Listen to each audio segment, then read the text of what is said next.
E aí, Pedrão, mais Fala aí, meu um camarada. Segundo Eu Começo podcast. Começando aqui hoje recebendo um amigão aqui em comum. E eu já esqueci, né? Tem que falar pra É galera. importante, né? Puta merda. Curtir, compartilhar, se inscrever no canal. Você não falou nem do que é o podcast. Não, né? não falei, porra, já comecei todo bagunçado. Mas eu acho que pedir pra galera que tá aqui já sabe o que é o Segundo Eu Começo. Então, se inscrever no canal é importante pra gente. Importantíssimo. Compartilhar o conteúdo que a gente vai falar hoje de força. Pedro, quer fazer uma pequena introdução? Acho que você é um cara bom para fazer uma pequena introdução antes de a gente apresentar oficialmente nosso querido convidado. A força é um tema que está agora, talvez os últimos 2 ou 3 anos, deu uma explodida aí com mais evidência robusta do impacto da força, não só para a estética e tal, mas também para a saúde, para a longevidade, para a qualidade de vida. Saúde mental, né? Então, isso acabou trazendo um pouco a força de novo para o que foi no ano 2000 ali, né? Musculação, quando começou. Acho que agora deu um outro impacto, né? A gente teve uma outra paulada de pessoas buscando conhecimento e tal sobre força e, obviamente, essa força aplicada para tudo que é área, né? Algo que tá sempre, nunca deixou de estar presente, mas agora parece que voltou para a vitrine, né? Tava um pouquinho escondido ali, sem deixar de... porque acho que na verdade ela foi mascarada um pouco pelo treinamento funcional e o cross trouxe um pouco de volta a força inserida num contexto mais funcional. Não sei se eu posso colocar isso, não sei se vocês entendem o que eu tô falando. Mas agora ela já volta de novo, já com esse contexto, com essa pegada mais funcional, movimentação maior, exercícios mais complexos e tal, mas também com a importância da carga, ela já começou a voltar para o cenário mesmo, né? Pelo menos é a minha impressão, as academias estão mais cheias, pelo menos aquelas que eu circulo.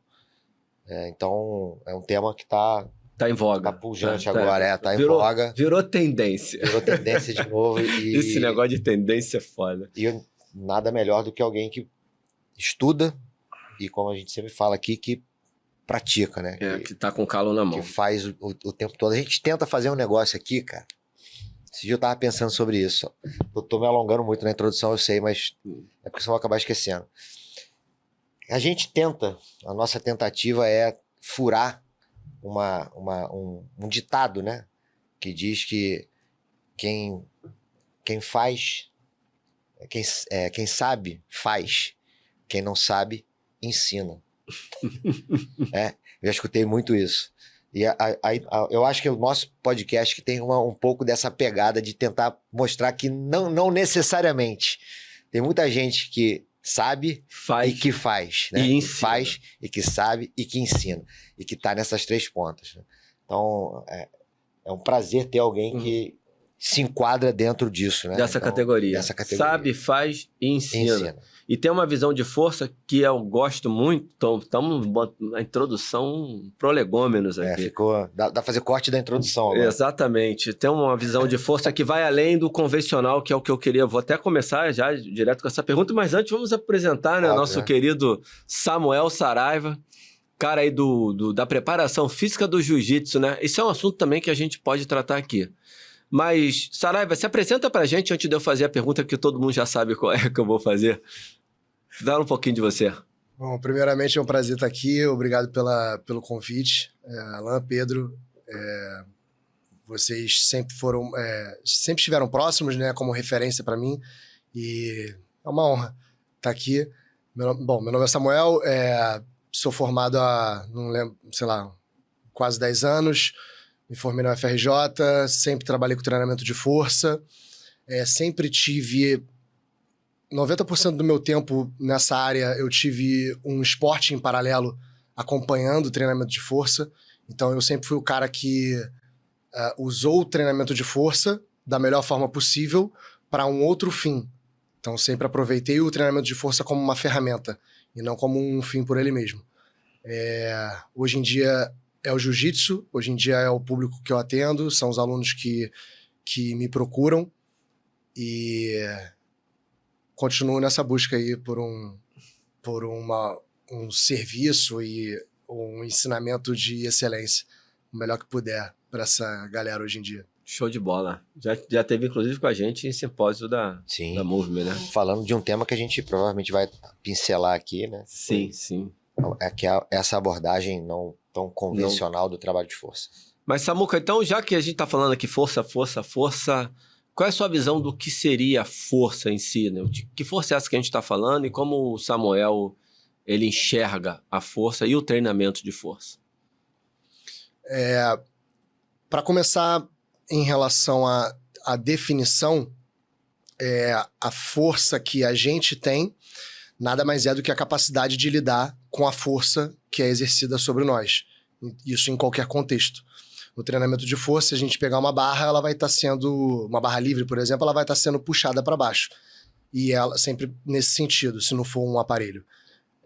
E o nosso dever dentro do treinamento de força é trabalhar de forma progressiva e gradual para que a gente fique cada vez mais capaz de trabalhar, de resistir a essa força e, melhor ainda, se sobrepor a essa força, né? Fazer ela ser a sobrecarga deslocada no sentido oposto.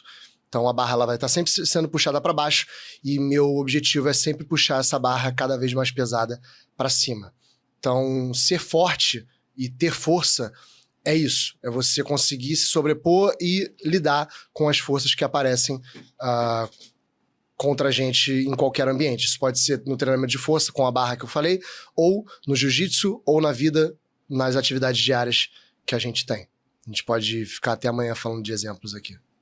Todo exemplo de uma atividade física que necessita de um movimento humano, você está vencendo alguma carga qualquer de alguma coisa, maneira, você está produzindo força, seja mais baixa ou mais alta. Seria isso? Exatamente. Oh, excelente. Numa direção ou em outra. Uhum. Ele deu exemplo específico da barra, né? Mas até uma questão interessante, se quiser já começar por ela, a gente até pode, mas no jiu-jitsu você tem diversas formas de aplicação, porque o cara recebe força de tudo quanto é lugar. O buraco é bem mais embaixo. E então assim, a gente tem essa pegada convencional no treinamento, que é adaptar o corpo para se posicionar de maneira que eu consiga aproveitar a energia, a força da gravidade que está agindo sobre a barra para eu poder, obviamente, movimentar essa barra. Mas no dia a dia minha força pode vir de tudo que é jeito, né? Se o cara me empurra, tô tendo uma força horizontal, mas às vezes não é bem horizontal, tem um componente rotacional, diagonal. E aí você tem uma série de possibilidades e talvez o jiu-jitsu, MMA, esse público talvez seja o que mais seja submetido a essa variação absurda de possibilidade, né? Se quiser já falar um pouquinho pra gente disso não sei se eu atropelei demais a tua... eu tô rindo aqui, sim. Mas inclusive, essa imposição de um esporte como o jiu-jitsu é totalmente simétrica, né? Total. Tá tudo sempre bonitinho. Será que eu posso fazer? Extremamente controlado, né? Nossa senhora, já aproveita e fala um pouquinho sobre isso. Eu tô debochando, tá, pessoal, quando eu falo que o jiu-jitsu é simétrico, pelo amor de Deus. Tem que explicar o que não precisa explicar às vezes. Às vezes sim. Às vezes é necessário. Bom, na verdade, para mim, essa é uma das maiores diferenças de quando você trabalha o treinamento de força. Ele como um fim de si mesmo, né? E quando você trabalha ele para qualquer outra área, seja um esporte, seja qualquer modalidade, ou para você desenvolver e criar mais função para a sua própria vida, né? Viver a sua vida com menos dificuldade, trabalhar para isso. Que é, no treinamento de força, por exemplo, pro CrossFit, pro Powerlifting, pro LPO,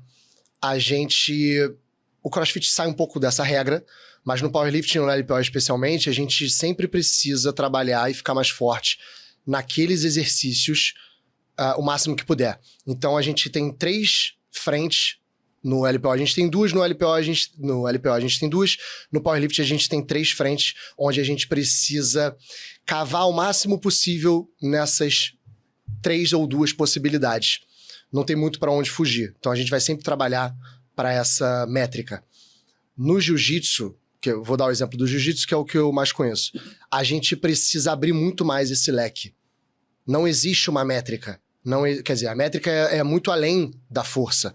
Existe um componente técnico, estratégico, psicológico. Não que isso não envolva as modalidades de força, mas eu acho que os fatores dentro de um esporte como o jiu-jitsu é muito maior. Então, o que eu quero dizer com isso? Quando a gente trabalha o treinamento de força para uma modalidade como o jiu-jitsu, por exemplo, a gente precisa ter a consciência de que dentro de um mesmo padrão de movimento, por exemplo, eu vou empurrar, eu vou fazer o supino, no powerlifting, eu vou fazer aquele supino. Aquela barra, pelo menos, vai ser sempre a mesma. Os 100 quilos, pelo menos, vão ser sempre o mesmo. O banco, a gente sempre vai fazer de uma forma com que o banco seja sempre o mesmo para poder facilitar a vida do atleta e fazer com que ele evolua o número que ele está apresentando ali. No jiu-jitsu isso não existe. Eu não vou estar sempre fazendo a mesma movimentação de empurrar. Esse movimento de empurrar vão ter cenários diferentes, vão ter pesos diferentes dependendo do meu oponente, vão ter direções e momentos diferentes, enfim, vai ter uma leitura completamente diferente ali dentro. Então, na verdade, o que eu consigo resumir na minha cabeça dessa diferenciação é que enquanto nas modalidades de força eu preciso seguir uma mesma reta na maior velocidade possível, no jiu-jitsu eu preciso abrir um pouco mais esse caminho. A pista que eu percorro não é uma linha reta, ela é uma trilha espaçada que eu tenho a liberdade e a possibilidade, e na verdade o desafio de percorrer da melhor forma possível. É uma modalidade mais complexa, porque quem eu estou precisando sobrepor, quem eu estou precisando vencer, mal ou bem é um organismo, é um outro ser humano que está mudando a força e a aplicação dele o tempo inteiro, diferente de uma barra. Isso não quer dizer melhor, pior, maior, menor, não tem nada a ver. A questão é a diferenciação e o que a gente precisa entender para poder aplicar o treinamento de força da melhor forma possível. Então, só para dar um exemplo, por exemplo, além do supino, um exemplo prático. O supino, eu não vou fazer sempre com a barra, por exemplo.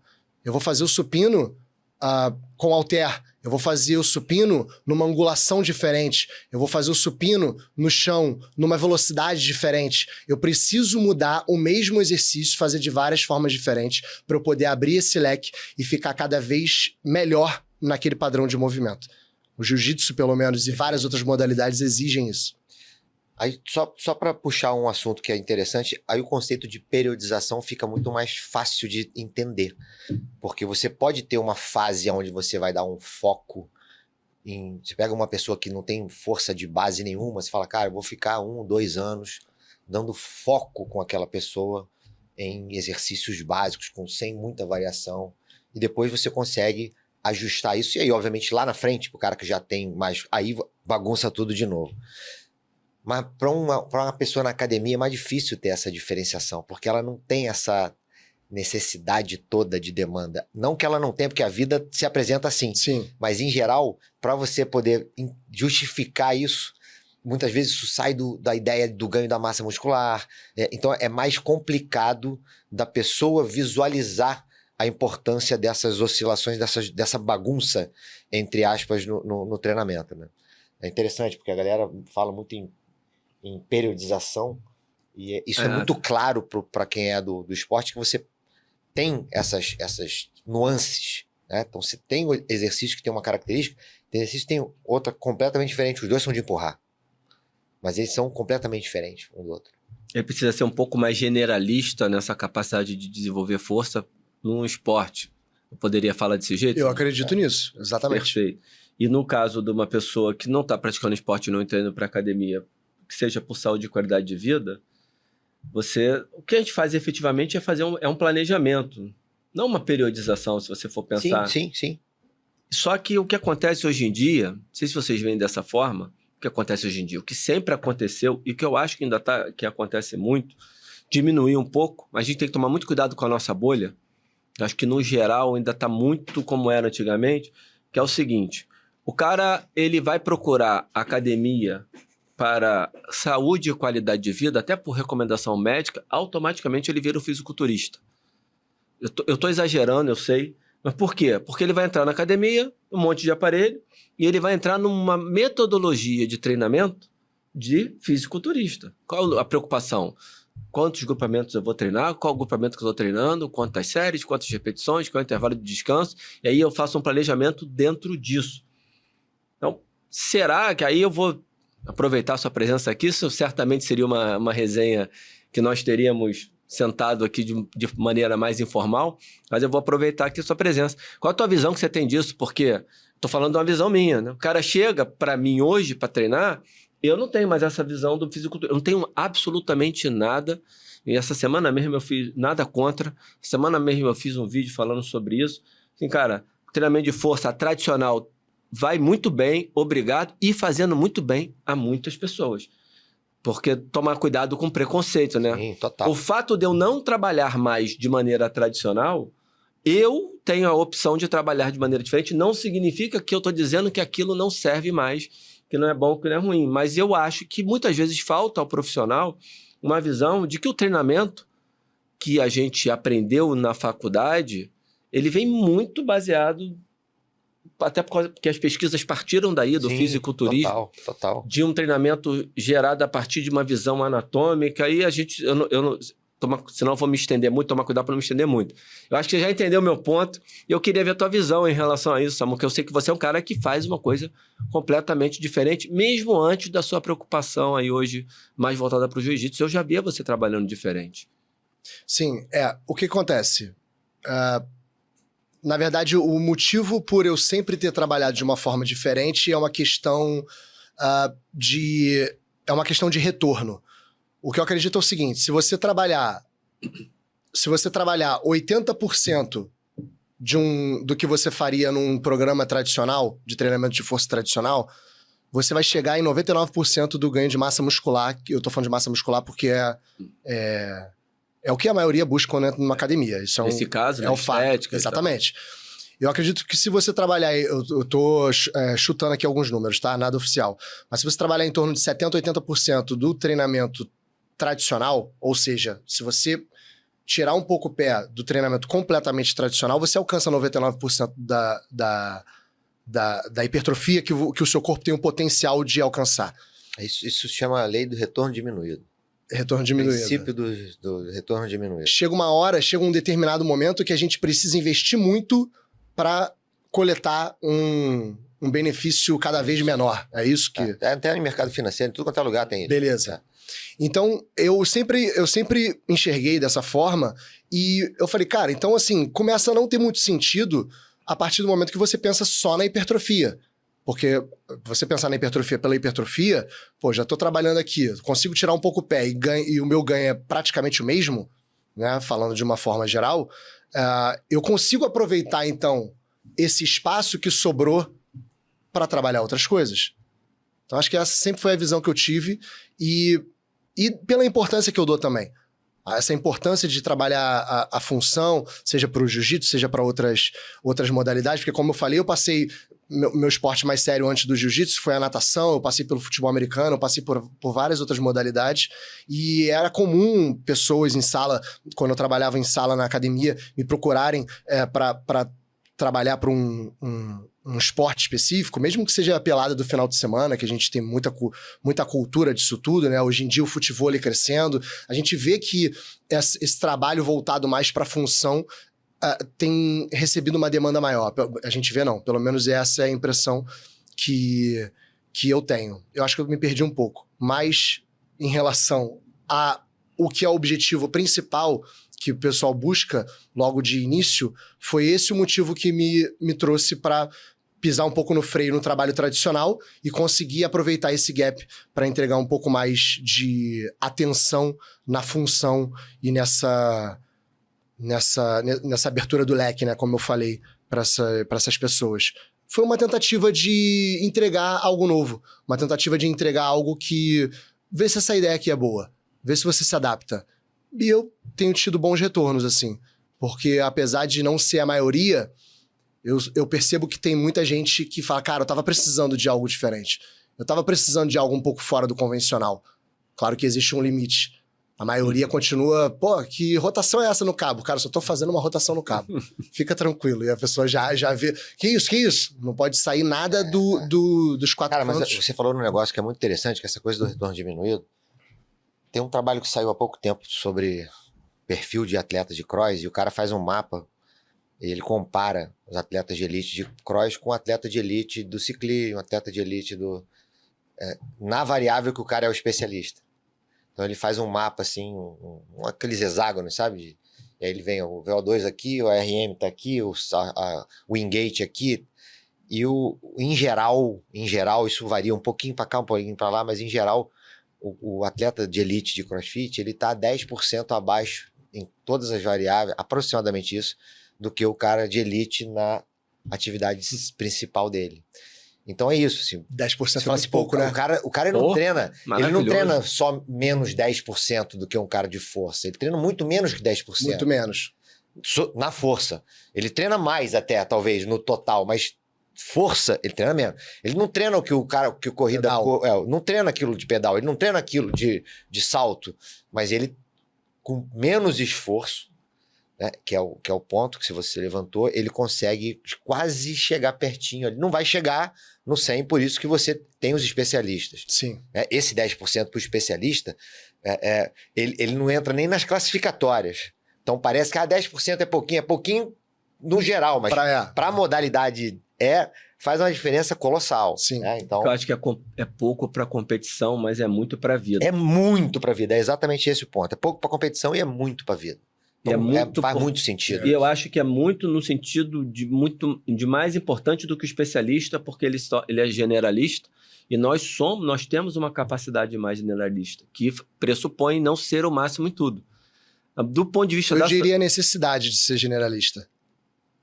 Eu diria uma necessidade, além da capacidade. Sim, perfeito. Capacidade... Não é te contrariando, é questão de, tipo assim, eu acredito na importância, na importância de fazer para não... Eu ia chegar lá, porque é onde você atinge maior saúde e qualidade de vida. Para o potencial biológico humano, há a necessidade. Nós temos um potencial e, portanto, há a necessidade de ser generalista. E aí o CrossFit é um exemplo do cross-trainer. Só para o pessoal entender que não significa que só o CrossFit dá isso, mas que o CrossFit trouxe isso de uma maneira muito legal. Que o CrossFit tem aquela pegada também do LPO, tá inserido ali no meio.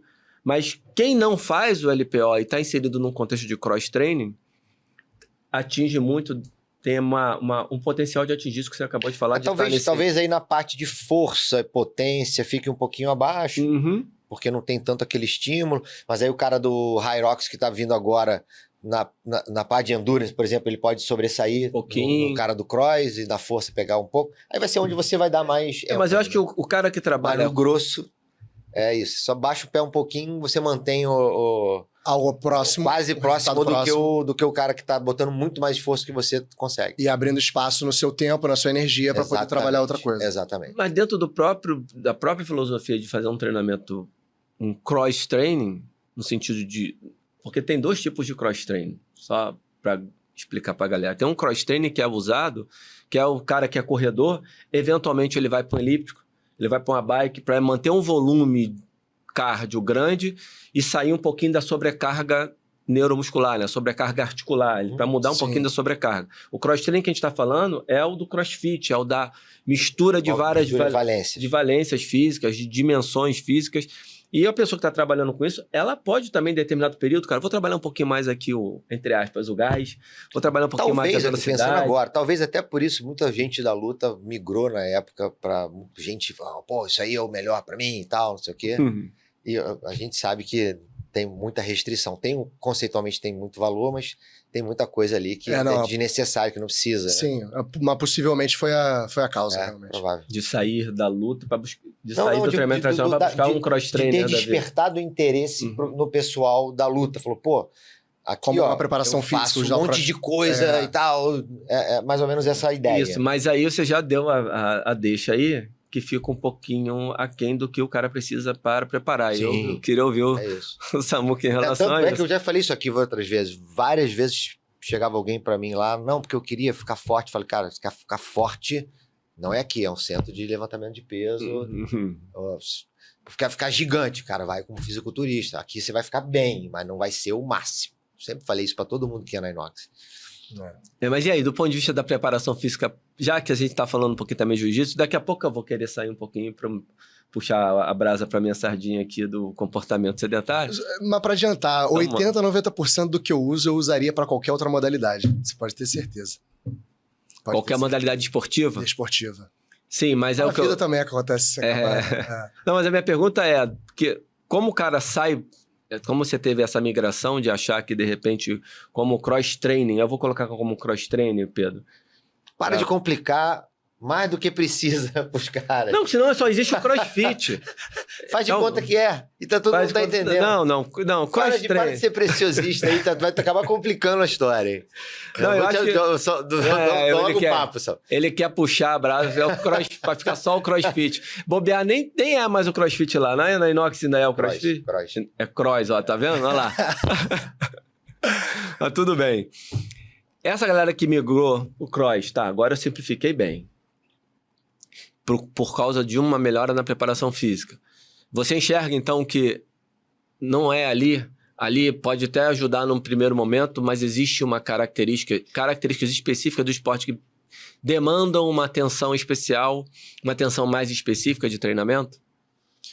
Eu acho que, por exemplo, nunca parei para pensar nisso, mas pensando aqui rapidamente, eu acho que os que mais... os dois pontos, o positivo e o negativo que vem à minha mente é o seguinte. O cross, ele não é feito de forma individual. Quer dizer, pelo menos eu vejo como exceção. Na maioria das vezes, tô falando assim, vendo um lutador querendo entrar no cross, ele não vai pegar uma planilha com um coach e vai fazer de forma individual. Ele vai para uma aula, vai para um box e fazer aquilo ali. Então esse é o lado negativo, não porque ele não está fazendo uma programação que seja específica para ele, não necessariamente isso, apesar de obviamente ter a ver, mas por ele ser levado pela dinâmica e pela intensidade que está sendo aplicada ali. Isso pode concorrer com a intensidade que ele está aplicando no treino específico dele, no tatame, no cage ou aonde quer que seja. Agora, o lado positivo, que foi o que eu sempre enxerguei no cross, é o cara aprender, que é uma coisa que falta no treinamento de força, tanto tradicional quanto nos outros. É o cara aprender a ser eficiente na movimentação. A gente tem uma tendência muito grande a sempre piorar a nossa situação no treinamento de força. Como é que eu faço para isso aqui ficar mais difícil? Como é que eu faço para isso aqui ficar... No cross é diferente. No cross você pega uma barra de 100 quilos e o teu objetivo vai ser, até o final, transformar aqueles 100 quilos em 80, em 70. E essa busca por eficiência, essa busca por eficiência mesmo, por menos gasto energético para alcançar o mesmo objetivo, você está trabalhando, por exemplo, pliometria. Economia de energia a partir de acúmulo de energia elástica, por exemplo, no seu corpo. Que você precisa trabalhar, e na verdade no jiu-jitsu ou em outra modalidade você está trabalhando o tempo inteiro. São raros os momentos que você não trabalha em pliometria. Pliometria é constante, está acontecendo o tempo inteiro. E eu acho que o cross, ele ensina muito bem isso pra galera. Então, por exemplo, o cara tá fazendo um box jump, ele começa ali na grosseria, mas com o tempo ele vai entendendo como é que ele cai no chão e ele consegue voltar com menos esforço para aquela caixa. Isso por si só é um aprendizado gigantesco. E inclusive é uma das coisas que dentro do que eu trabalho é o que eu tenho tentado aplicar um pouco mais com a galera. Não consigo aplicar por todo mundo porque, vou chutar outro número, mas imagino que 70%, 80% dos meus alunos treinem em academia de bairro. Então, como é que você vai aplicar... Bom, não é preconceito, é uma questão prática. Como é que tu vai pegar, às vezes, 6 horas, 7 horas da noite numa academia de bairro, academia de rede, o cara fazer uma pliometria, não necessariamente usar uma caixa, mas ficar fazendo salto para lá e para cá. A gente sabe que a prática não é tão acessível, mas é o que eu tenho tentado apresentar pro pessoal e tentado colocar dentro da programação, porque é algo que falta no treinamento de força, não só o tradicional, mas o treinamento de força para ganho de força, ganho de potência, LPO e powerlifting. É um gap que falta ser preenchido aí. Do ponto de vista mais prático, do ponto de vista eu gosto de fazer isso, tá? O Alan não gosta, mas eu gosto de fazer aquela coisa de separação, meio Michael Boyle, é muita influência dele mesmo. Então, você imagino que deve ter uma uma organização do tipo, cara, eu vou indispensável no meu treino, eu vou agachar, eu vou empurrar vertical, horizontal, puxar vertical, horizontal, fazer a dobradiça de quadril, alguma coisa de membro inferior, ou os dois, ou um só, de forma unilateral, e controle de algumas coisas relacionadas a tronco e tal. E aí você pode alterar isso ao longo da... É assim ainda que você faz a programação, ou tem alguma coisa que fala, não, cara, pro cara de jiu-jitsu eu preciso, sei lá, rotação saindo da posição tal, sabe? Você criou classes novas, esse é o ponto. Criou caixas novas de exercício onde você tem que ter daquela caixa numa sessão de treino, sabe? Não sei se você entendeu a minha colocação, mas eu imagino que você tem ali não precisa revelar teu segredo, mas... Não tem problema nenhum revelar. Imagina que tem ali alguma coisa que você usa para, ó, eu preciso disso, preciso daquilo, isso aqui já, ó, essa sessão aqui foi, tá faltando esse, tá faltando aquele. Um mapa, né? Uma organização. Um mapa, uma lógica sim. de programação, pra você não deixar de fora nenhum desses requisitos que a gente tá falando. Em relação a padrão de movimento, não é muito diferente disso aí que você falou. Agora, uma coisa, por exemplo, uma regra que eu tenho, principalmente pra galera do jiu-jitsu, se um cara me procura pra ficar melhor na vida dele, pode acontecer. Mas no jiu-jitsu, eu nunca divido o superior do inferior, por exemplo. Então eu posso dividir em empurrar e puxar, mas sempre vai ter a perna junto com o braço. Eu preciso ensinar o cara... As transferências.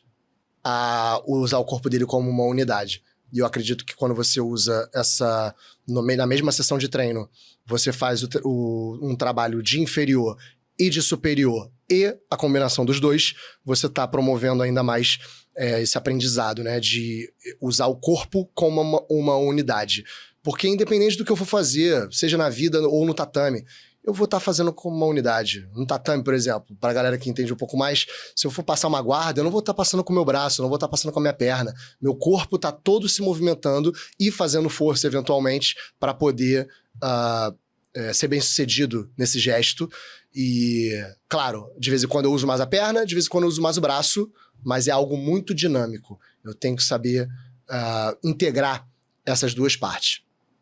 Em relação a padrão de movimento, o que eu acrescentaria do que você falou, né? Que você falou de puxar, empurrar, dobradiça de quadril, unilateral, agachamento, isso tudo eu uso. Mas por exemplo, uma coisa que eu sempre tenho na minha sessão de treino é rotação. Então, independente se eu tô puxando, empurrando, eu sempre penso se tem algum componente de rotação acontecendo ali.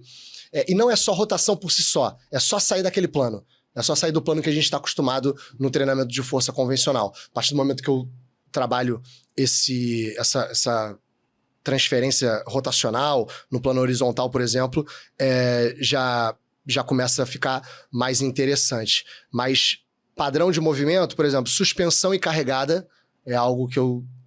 Não necessariamente estão em todos os treinos, mas eu estou sempre atento. Acredito muito na suspensão, você ser capaz de se pendurar, ser capaz de carregar tanto para força quanto para a saúde dos seus ombros, do cotovelo, enfim, de coisas mais específicas.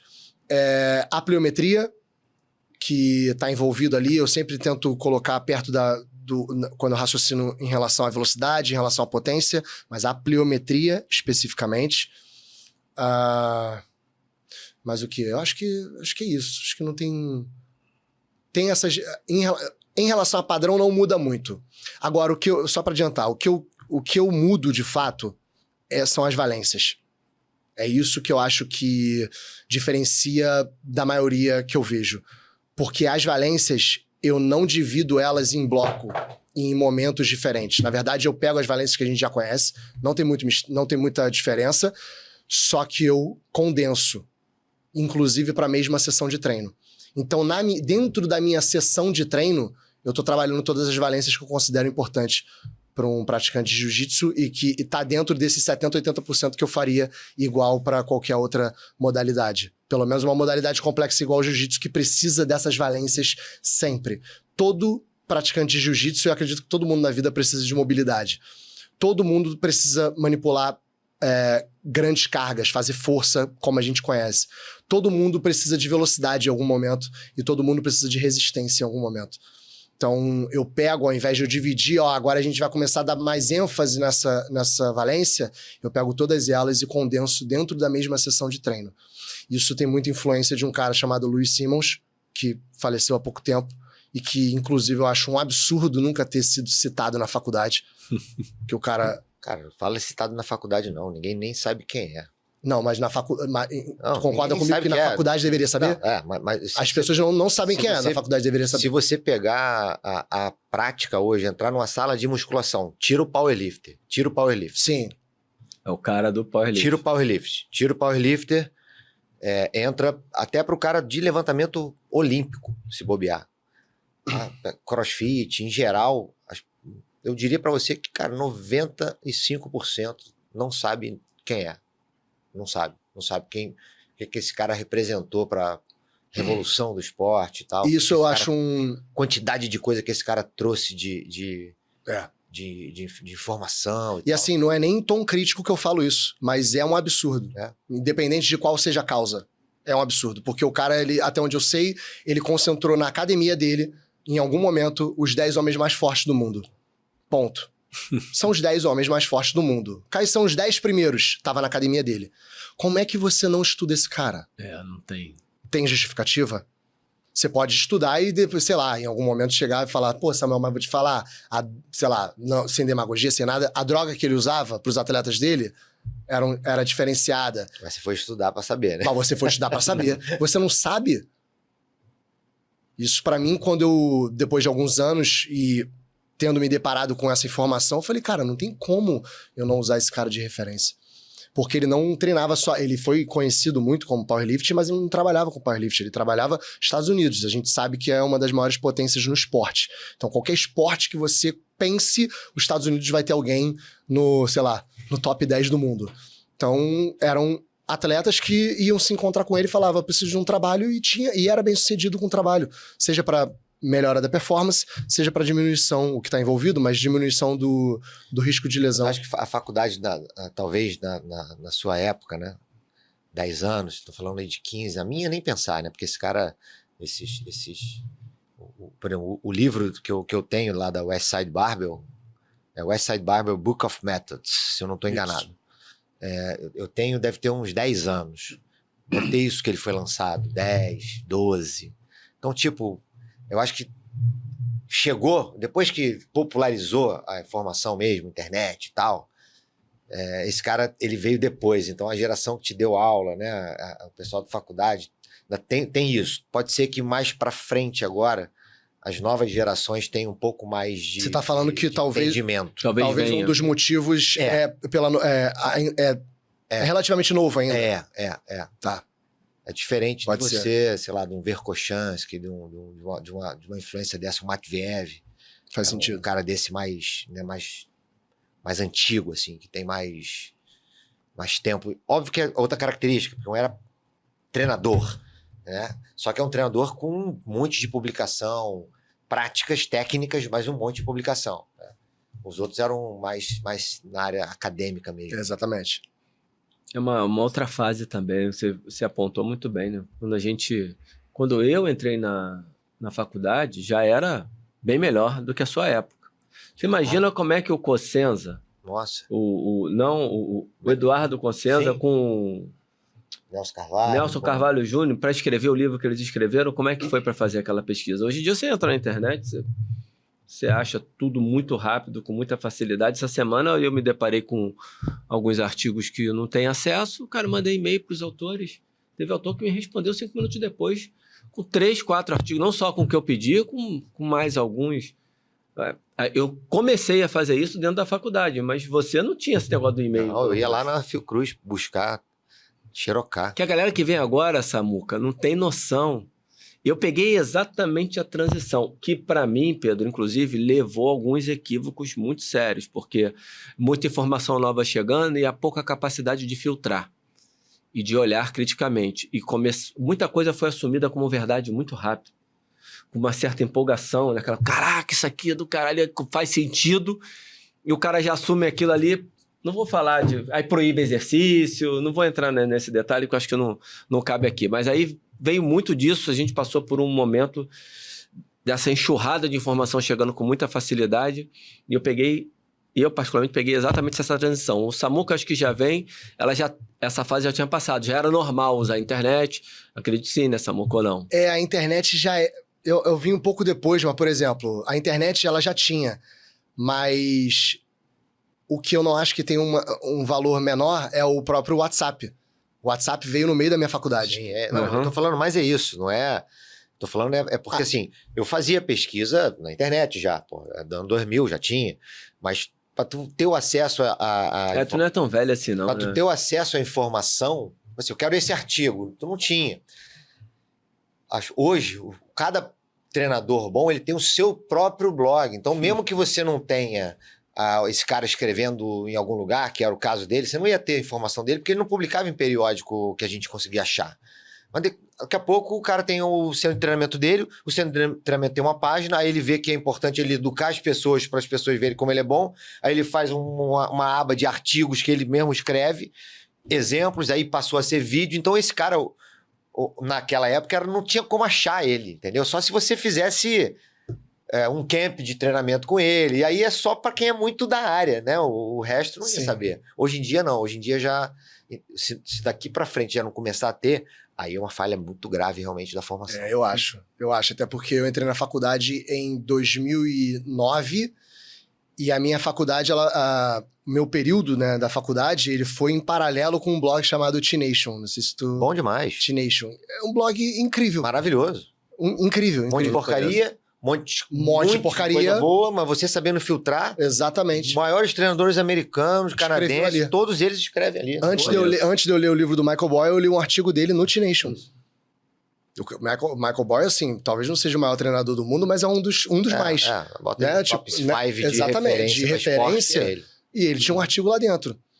Isso em 2010. Não, todos eles têm. Você vai pegar lá do... Mark Repetto do Repetto, exatamente. Vai pegar do Lucimo, vai pegar... Todos os bons treinadores têm publicações ali. Foi um ganho gigante, assim, a internet e posteriormente essa noção maior de filtrar informação foi um ganho gigante para... Essa tua revolta do Lucimo eu tive na minha faculdade, quando eu fiz treinamento de força, e aí eu comecei a procurar já tinha internet na época, de 90 e... Que eu classifiquei o Pedro aqui no 96, grupo das pessoas 97. Mas 97 que começa, mas... Então, mas eu comprei um livro nessa época, em 98, chamado The Poliquin Principles, do Charles Poliquin. Cara, nunca ouviu falar desse cara. Foram ouvir falar do Poliquin... eu falava e ninguém sabia nem quem que era. Mas também você viajava, né, Pedro? Mas não foi, isso era uma era de pesquisa. Foram ouvir falar desse cara, há 10 anos atrás, quando o blog dele, a página do centro de treinamento dele começou, e ele publicou na T-Nation e tal, e aí algumas pessoas chegou a vir aqui no Brasil. Ele tinha um blog próprio, né? Eu acho que ainda tocado lá pela família, ou não sei se é a esposa dele. Não, mas existia o próprio dele. Um lá que era... um educacional, ele tinha uns cursos que ele fazia e tal, e, pô, maneiro pra caramba, entendeu? Vários artigos muito bons. Então, é isso. Voltando pro assunto que... A variação é um dos caras que tornou isso a variação popular foi o Louis Simmons. Isso, inclusive, é uma coisa que eu acho que é muito importante de ser falada, porque o Louis Simmons, ele era um defensor ferrenho da variação pros 3 movimentos do powerlifting. Olha só. Então, se o cara que tem como tarefa principal 3 movimentos muito específicos e totalmente sob controle, que a gente estava falando que o jiu-jitsu ele não tem quase nenhum esporte tem essa simetria, mas o powerlifting tem as 3 tarefas que você precisa fazer e não tem mais discussão. E o cara, ele fazia parte, por exemplo, do método dele, faz parte, né? Porque hoje em dia ainda tem os propagadores. Você ciclar, eu não lembro agora do número, mas era ele tinha uma referência, entre 8 e, vou chutar, mas é mais ou menos isso, entre 8 e 23 movimentos diferentes para melhorar o teu agachamento. Então você tinha que ter nas suas anotações, não interessa. Você tinha que ter guardado pelo menos 8 variações de agachamento. Então é um agachamento sentando na caixa, é um agachamento com a barra bambu, é um agachamento com as correntes, é um agachamento com elástico. Com o weight releaser, que a gente nem tem aqui, que são aqueles que você fazia a excêntrica, Isso. solta um peso e levanta com Exatamente. menos peso. Então você tinha que ter pelo menos 8 variações dessa para poder melhorar o teu agachamento, e a cada semana ou a cada 10 dias, se eu não me engano, tem um protocolozinho dele. Você ia ciclando esses movimentos. Até o momento que lá daqui a 3 meses, você vai repetir aquele movimento que você fez 3 meses antes, e aí, de fato, você compara se você progrediu ou não. Mas era algo... Então, assim, se você... Era algo muito variado para as mesmas tarefas. Então, como é que uma pessoa que trabalha para outras modalidades mais complexas pela definição mesmo, que tem mais variável, né, mais componentes envolvidos, vai trabalhar sempre da mesma forma? Não, eu, pelo menos, não vejo sentido nisso. Então, essa ideia da variação veio muito disso, a partir disso, e a ideia de condensar as valências também veio dele. Aí a gente pode discutir se esse ato de condensar as valências dentro de uma mesma sessão de treino pode ser melhor para quem é mais avançado ou não. Aí eu acho que existe um debate. Mas o importante é que, pelo menos dentro dessas atividades mais complexas, eu não vejo mais sentido você trabalhar, por exemplo, um meso ou um microciclo só de força. Não, aqui eu vou trabalhar a capacidade de movimentar carga. Aí no próximo eu vou trabalhar a capacidade de gerar mais potência. Aí no outro, vou continuar com a potência, só que com um componente maior de velocidade, propriamente dito. Então, mas isso, vou te Entende? falar, cara, isso acho que é uma interpretação um pouco errada que a galera tira da periodização, porque em geral você faz isso com predominância, né? Então, tipo, eu vou pegar lá um jovem e vou falar, cara, esse jovem que não sabe fazer o supino direito, ele não sabe... Ou o jovem para o treinamento de força, não necessariamente de idade. E aí você vai no primeiro ano, ainda que você dê variação, ainda que você faça tudo isso, o foco principal é perder mais tempo com ele no basicão. Aí depois você fala, cara, ele dominou um pouco mais isso, vamos andar para frente, entendeu? Então você, ainda que você não precise isolar, que é força só, que isso praticamente morreu, força só, sei lá, força endurance, potência, você pode dar ênfases. Então, numa época eu dou ênfase mais uma coisa, na outra época eu dou ênfase mais outra coisa. Mas eu estou o tempo inteiro condensando as valências. Sim. Pode ser. Pode ser uma má interpretação, claro que... e até porque é totalmente fora da prática, né? Você colocar, imagina, 4, 5 movimentos básicos com muita carga no mesmo treino, ninguém vai fazer isso, né? A aplicação prática ali é meio inviável. Mas, assim, por exemplo, pensando na minha galera do jiu-jitsu, nos alunos, o que a gente consegue fazer em relação à predominância é a necessidade, por exemplo, é o estilo de jogo de cada um, porque existe isso, como é uma modalidade muito altamente complexa, que, cara, você pode ser um estilo e o outro completamente oposto, bizarra a diferença que a gente consegue alcançar dentro da mesma modalidade. Assim como, por exemplo, um time de futebol, ele é um time conhecido pelo contra-ataque, e o outro é o time conhecido pela troca de passe.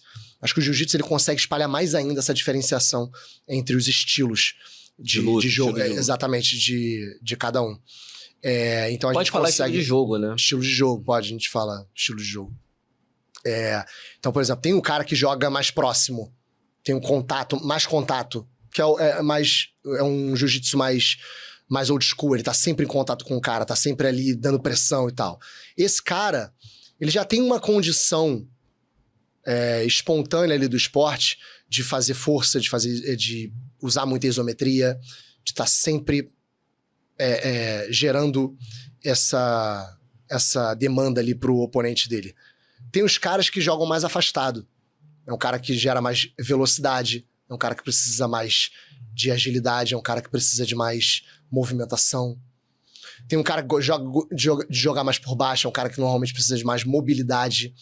Então, avaliando individualmente esse estilo de jogo de cada um, a gente consegue determinar uma predominância para cada um. Se for, por exemplo, fora de temporada, aí precisa ser visto com mais detalhe, fora de temporada, a gente pode trabalhar o oposto, justamente para poder trabalhar mais a generalização do trabalho como um todo, né? E chegando perto de uma competição importante, enfatizar nas predominâncias do jogo dele, isso pode acontecer. Tá, mas dentro do que você falou, Pedro, eu não sei se eu entendi certo, e eu concordo com o que você falou em relação... Acho que ninguém mais trabalha isolando. Isolando completamente, até porque o calendário de competição não permite, não é aquela coisa de... Mas eu acho... Um ano me preparando para um negócio lá longe. Mas Sim. talvez ainda... Meu trabalho não está ligado ao esporte, né? Meu trabalho está ligado à qualidade de vida. As pessoas que eu atendo não estão ligadas a essa preocupação esportiva que eu já tive um dia. Mas vamos ver se eu entendi direito. Mesmo assim, você está dando ali tudo, mas você está dando uma puta ênfase numa determinada valência. E aí, Samuca, no teu trabalho, você faz isso de dar uma puta ênfase ou você só joga um pouquinho mais para lá, um pouquinho mais para cá? Como é que você joga aí? Você entendeu o que eu quis falar, Pedro? Porque ainda assim, você está super, cara, usando a periodização tradicional. Como é que entra isso aí no trabalho do Samuca? A periodização ela não acontece nesse nível macro que você exemplificou. Ela é reduzida e ela é condensada na mesma sessão. Eu posso dar ênfase. Existe um trabalho de ênfase. Mas em toda a sessão, ele trabalha o que eu considero aí dentro da estrutura que eu organizei e o que eu achei melhor para os meus alunos. Em toda a sessão, ele vai trabalhar as 4 capacidades que eu considero mais importantes ali, que a gente consegue trabalhar na preparação física para o jiu-jitsu, que é a mobilidade, a força, a potência e a resistência. A resistência a gente consegue, ele dependendo se for um objetivo do aluno, do atleta. Tem casos que eu coloco praticamente um mini WOD para poder trabalhar essa capacidade. É isso. A potência pode ter envolvido a pliometria, pode estar envolvido velocidade alta ou carga mais alta. Mas na sessão de treino, ele vai trabalhar os 4. Mobilidade, a força, potência e resistência. Ainda que você possa dar um pouquinho de ênfase, essa ênfase ela não vai explodir. Se você fosse botar um gráfico percentual, não vai ser um negócio... Não vai. Assim, se a gente for falar das 4, a gente está colocando ali a sessão 25%, cada uma. Se eu quiser dar ênfase, eu não vou passar de 30% a 35%. Cara, esse era o ponto que eu queria trazer. Mas não é muito diferente disso também, não. Eu tô falando de ênfase, não é uma coisa absurda. Porque, assim, é aquilo. Vai fazer potência na sessão de treino, cara. Você bota um power clean e um salto, você não precisa fazer 10 saltos diferentes. Já acabou. Você já pode migrar para outra coisa. Não tem essa necessidade, porque você não vai ser o saltador. Né? Pois é. Então, facilita nesse sentido, né? Você não precisa de tanto para tirar uma coisinha de nada. Exatamente. Essa coisinha de nada não faz sentido. Não faz sentido perder tempo ali, né? Para quem não é o especialista.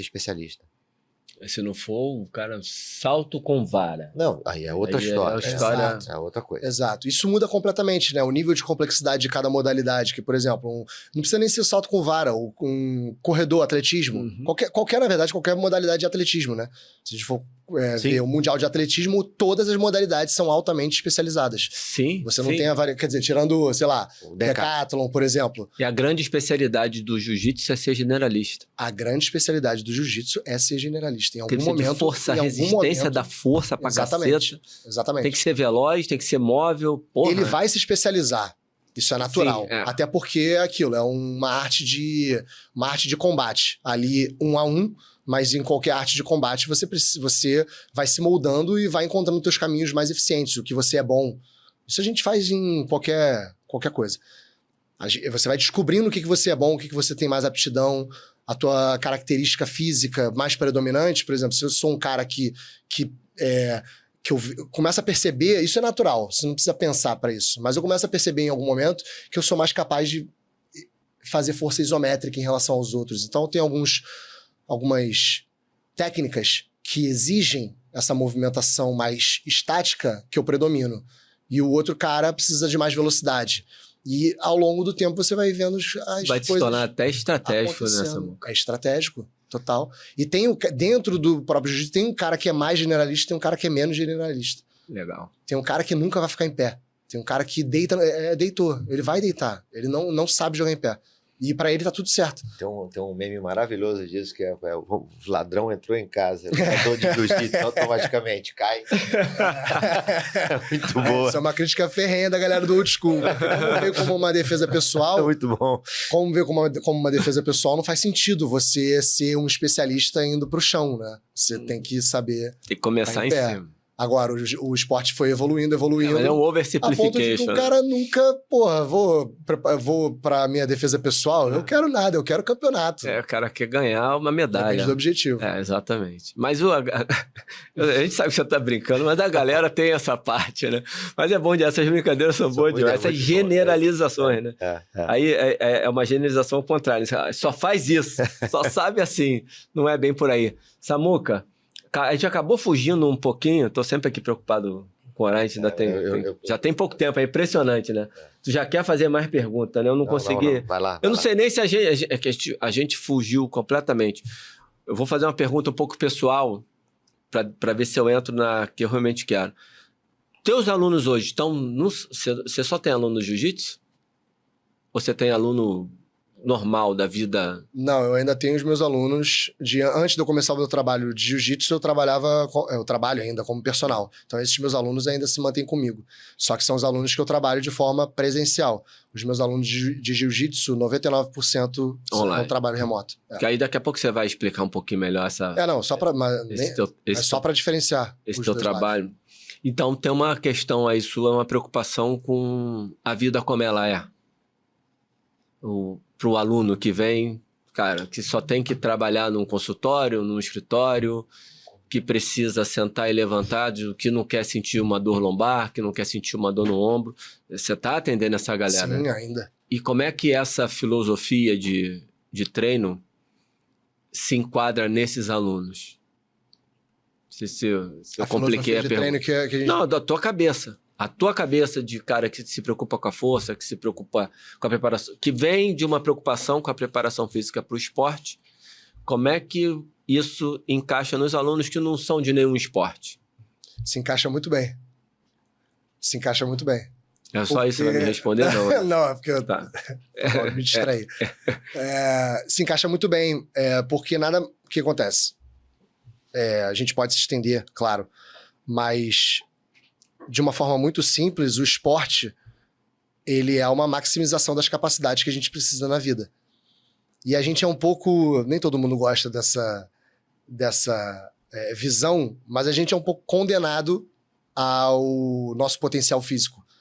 A gente precisa estimular fisicamente o nosso corpo, senão a gente deteriora. A gente começa a perder o que a gente deveria manter até o final da nossa vida. Isso é uma questão de saúde. No esporte, no meu caso no jiu-jitsu, é a maximização dessas capacidades. É a maximização desse potencial físico. Mas nada difere, ou pouca coisa difere dos meus alunos que trabalham de outras formas, que querem, por exemplo, não sentir mais dor, que querem ter uma vida mais saudável. Difere na intensidade, difere na magnitude do trabalho. Difere nesses pontos. Mas a mudança que eu faço para eles em relação à abordagem, ao tipo de treino, é basicamente a mesma. Porque eu defino os padrões de movimento que vão tornar a vida desses meus alunos mais fácil. E a partir desse momento eu vario essas mudanças porque eles precisam também lidar com as variações. Então, no final das contas, a abordagem ela é muito parecida. Ela só muda em relação à magnitude. Perfeito. E como a gente tem aqui o viés, ou pelo menos eu tenho o viés da promoção da atividade física, e quando eu falo promoção, sempre me perguntam, Samuca, tá, e aí para a sociedade? Cara, eu não tenho nenhuma pretensão de intervir na sociedade, estou preocupado com o meu meio, com o ambiente, com a pessoa que está do meu lado e que eu posso ajudar. Essa abordagem, se eu for, eu tenho a resposta a mim clara, mas eu vou transferir para você. Será que ajuda para a pessoa no dia a dia, para ela ser uma pessoa mais ativa, para ela ser uma pessoa que até quando ela está em comportamento sedentário, ela poder ter mais o direito a esse comportamento sedentário, sofrer menos? Porque o comportamento sedentário, muitas vezes, as pessoas estão reclamando porque quando sentam, ficar sentado leva a algum tipo de desconforto articular.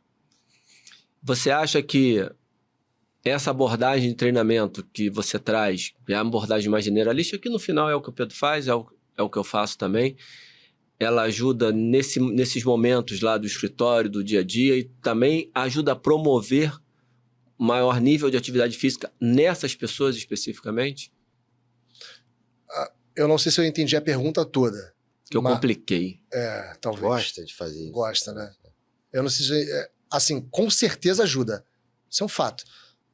Na verdade, não precisa de muita coisa para uma pessoa que tem um hábito sedentário. Ela não precisa de muita coisa para poder tornar a vida dela melhor. Essa é a vantagem dela, que não tem como piorar muito. Então, assim, qualquer coisa que ela vai fazer vai melhorar a vida dela. Eu acho que foi a outra parte da pergunta que eu não entendi. Em relação ao desconforto, será que foi isso? Ou não? A gente faz isso, tá? Eu e esse cara conversando. É meio complicado mesmo. A gente se enrola bastante. Mas assim, do que eu entendi da pergunta, seguinte, uma pessoa em comportamento sedentário, em hábito sedentário, ela tá totalmente fora do que o corpo dela foi moldado para fazer. E isso tem seu preço, isso tem as suas consequências. Vai vir dor, vai vir qualquer desajuste metabólico que a gente pode pensar em relação à pressão, glicose, questões cognitivas. Tudo que pode deteriorar é alavancado pelo hábito sedentário. Então, qualquer coisa que você vai fazer, você não precisa de muito refino. Você não precisa de muita... Só vai fazer. O que eu acho que, independente da abordagem que a gente usa, é que... Na verdade é isso. Eu acho que às vezes a gente, pro público geral, a gente fica tentando buscar muito a melhor abordagem, como se existisse uma universal. E eu acho, isso na verdade é um conselho para quem está escutando e quem está querendo aprender como melhorar exatamente essa parte, é tomar responsabilidade e decidir qual é a melhor abordagem para você. Porque inevitavelmente você vai errar. A pessoa que está saindo desse comportamento e querendo ir para uma atividade física, errar não é uma boa palavra, mas vai experimentar uma modalidade e eventualmente vai perceber que aquilo ali não se adequa muito bem. Pô, isso aqui não tá não sei, não vejo muito sentido. Vai para outra, vai para outra, vai para outra. E nesse caso de saúde, é o que eu acredito. Força é vida. Força é o que torna a gente pessoas melhores em qualquer cenário. Mas o treinamento de força, ele não te dá, para esse público que quer transformar a vida, não dá mais benefícios do que uma outra modalidade esportiva, como, por exemplo, aqui a gente vive numa área que tem muito futevôlei, por exemplo. Uma pessoa que está querendo mudar a vida dela, querendo mudar o comportamento dela, eu não vejo mais benefício no treinamento de força do que um futevôlei, por exemplo. A pessoa está saindo daquele comportamento. Entende? E assim, se a gente for pensar, uma abordagem, ela vai necessariamente enfatizar mais algumas coisas do que outras. E outra modalidade vai enfatizar outras coisas. Às vezes esse ciclo, essa mudança de tempos em tempos de modalidade, seja a melhor opção. E não simplesmente traçar uma determinada abordagem e falar, cara, é essa daqui que eu vou pro resto da vida. Não é muito bem assim que funciona. Decide uma que seja melhor, cria essa responsabilidade, defina uma que seja melhor para você e vai experimentar, porque parado é a única coisa que você não pode fazer, o resto vai dar bom. Excelente, você tá mais do que respondido. Enrolei, né? Mas ele se saiu bem pra caramba. Ele já tá no fim. Você tem mais uma pergunta pra ele? Porque Não. Eu ia fazer uma observação só, mas... Então faz. Não precisa. É dentro do que a gente já falou antes. É a história do bom o suficiente, né? Tem que tá dentro do princípio lá que a gente falou mais cedo. As pessoas têm dificuldade de entender que para um cara no cenário generalista, promoção de saúde e tal, você não precisa dar o máximo para ele, você tem que dar o bom o suficiente. E que vai te abrir espaço para treinar outra coisa, que você também só vai dar o bom o suficiente para essa outra coisa. E aí quando você vê, você otimizou a utilização do seu tempo. Eventualmente você não vai estar no... Se alguém olhar e falar assim, pô, mas você devia estar fazendo tanto a mais. Fala, não, eu sei. Eu não tô porque eu não quero, não preciso chegar. E aí eu abro espaço para fazer isso aqui, que, tá vendo? Não tem ninguém fazendo. Mas esse cara aqui tá fazendo porque eu abri espaço tirando aqui. E isso é entender e aceitar esse bom o suficiente. A gente tem a dificuldade de fazer isso nos nossos treinos. Né? Tem hora que eu quero, pô, eu sei que se eu fizer mais um, não. Cara, o que você vai ter a mais é muito pouco, não vale a pena, melhor você fazer outra coisa. E aí você vai fazendo esse ajuste para entregar isso aí que você... eu acho que se eu tivesse que extrair alguma coisa muito boa desse papo hoje, para mim a melhor foi a abordagem que você usa para o jiu-jitsu, esse entendimento, ele é e deveria ser extrapolado para todos os aspectos do treinamento, tirando o especialista. E aí, em geral, isso vai aumenta muito o resultado que o indivíduo tem com o exercício, né? A resposta que ele vai ter, porque ele vai conseguir otimizar, que é, aí puxando para o meu lado, obviamente, é a abordagem, um pouco da abordagem que o Krois usa, né? Tirar um pouco dessa coisa de ser o melhor e entregar para o cara um bom o suficiente num monte de coisa. Cara, essa sua observação você não podia ter deixado passar, ainda bem que você fez, porque dentro da educação física, eu vou ser muito rápido para poder fazer a pergunta que eu quero para o Samuca do trabalho dele. Essa foi uma seara que algumas vezes eu entrei, cara, dá um trabalho para as pessoas entenderem, que é a seara da hipertrofia. Porque são 2 séries ou 3, 30 segundos ou 1 minuto, e o cara precisa ganhar força, precisa hipertrofiar, ele tem que ganhar todo o nível de hipertrofia que ele precisa, tem tanta coisa que você precisa fazer, e a história que a gente trouxe aqui hoje do generalismo, acho que ela responde muito bem. Sim. E isso que você trouxe, né, do 10% para baixo em cada um, já explica isso. Porque fica essa eterna discussão como se todos fossem, voltando lá no início que eu falei, como se todos fôssemos fisiculturistas, que não somos. E do ponto de vista da qualidade de vida, da longevidade, até onde a gente consegue entender, não é o cara mais hipertrofiado, nem o cara mais forte do mundo que vai ter maior qualidade, mas, em geral, um aspecto mais generalista que entra a questão psicológica, tem a questão da alimentação, estresse, não à toa que tem lá o estilo de vida com seus pilares. Então, acho que a gente matou bem isso. Samu quer fazer algum comentário em relação a esse ponto que eu e o Pedro acabamos de trazer? Não. Dá vontade, né? Como o Pedro falou, foi o suficiente. Tá certo. Porque eu queria que você trouxesse um pouquinho pra gente agora desse teu trabalho que você mencionou. Você tem 99% das pessoas com jiu-jitsu são online, mas você tem os seus alunos presenciais que são alunos que talvez sejam do mesmo perfil do meu e do Pedro. Sim. Esse trabalho do jiu-jitsu, como é que... Explica ele rapidamente aqui pra gente, pra galera entender qual é o... E fala onde é que o pessoal te acha. Já faz o jabá. O meu trabalho é uma plataforma que se chama Prime Jiu-Jitsu. Ela é para preparação física para atletas de jiu-jitsu.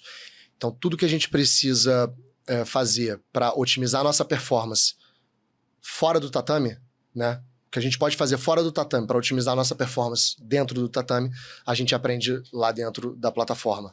Então, tem os treinos, essa abordagem que eu falei, treinos complementares, a gente tem parte de nutrição, tem parte de psicologia lá. Daqui a pouco a gente vai começar a entrar um pouco mais em trabalho de sono, enfim, a gente vai agregando cada vez mais conteúdo que a gente treina algumas horas no tatame, os alunos treinam algumas horas no tatame, e o restante, todas essas horas a gente passa fora do tatame, e é sempre uma oportunidade para poder melhorar a performance. Então, basicamente, é uma plataforma que engloba todos esses componentes. E se me encontrar lá no meu Instagram, no Samuel Saraiva BJJ, no link lá na bio já consegue encontrar rapidamente, sem muito mistério. Tá fácil, né? Hoje em dia tá fácil. É. Excelente, Samuca. Pedro, mais alguma coisa? Nada, perfeito. Maravilha. Alguma conclusão pra gente, Samuca? Quer dar algum recado pessoal? Eu queria só agradecer a oportunidade, é sempre bom falar com vocês, é sempre muito enriquecedor e também parabéns pelo trabalho, parabéns por propagar ideias tão brilhantes. Obrigado por você ter disponibilizado o tempo. A gente estava querendo bater esse papo há bastante tempo e você sempre enriquece aqui o que a gente faz também. Pedrão? Isso aí, não. Muito bom. Só agradecer mais uma vez. Comprar nossos barulhos. E é isso. Até a próxima, né? Até a próxima. Aproveita para curtir, compartilhar, se inscrever no canal. Pessoal, um grande abraço, Samuca. Muitíssimo obrigado. Muito obrigado. Um abraço, pessoal. Um abraço.